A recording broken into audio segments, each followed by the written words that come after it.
Assalamualaikum warahmatullahi wabarakatuh.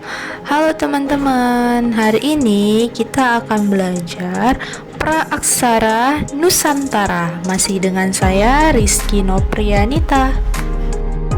Corak kehidupan Praaksara Nusantara. Berikut ini adalah fase dalam pembentukan bumi. Yang pertama, zaman Arkaikum. Zaman Arkaikum atau zaman Arkeozoikum adalah masa saat belum ada tanda-tanda kehidupan di bumi.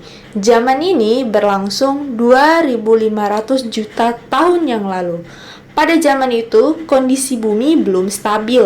Bumi masih berbentuk planet bola gas yang sangat panas.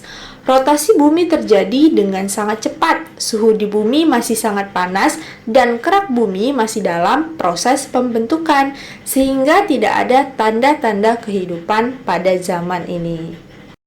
Yang kedua, zaman Paleozoikum merupakan masa prasejarah yang juga biasa disebut sebagai zaman primer atau zaman kehidupan tua di bumi.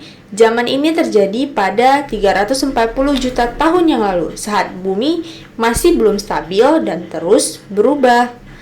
Pada zaman ini, mulai muncul tanda-tanda kehidupan di bumi berupa ikan, reptil, amfibi, mikroorganisme, dan hewan-hewan bersel satu lainnya yang tidak bertulang. Yang ketiga, ada zaman Mesozoikum, atau yang biasa disebut sebagai zaman pertengahan, terjadi pada 252 juta sampai 60 juta tahun yang lalu. Zaman ini juga disebut sebagai zaman reptil karena pada zaman ini mulai muncul reptil-reptil raksasa seperti Megalosaurus, Pseudozoa, dan Plesiosaurus. Yang terakhir, zaman Neozoikum atau yang disebut sebagai zaman Cenozoikum atau zaman Kenozoikum.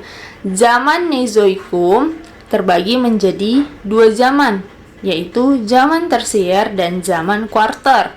Pada zaman tersier mulai muncul mamalia, sedangkan pada zaman kuarter mulai muncul manusia. Baiklah teman-teman, sekian pembelajaran kita hari ini mengenai zaman praaksara. Jangan lupa dikerjakan soalnya dan tetap semangat.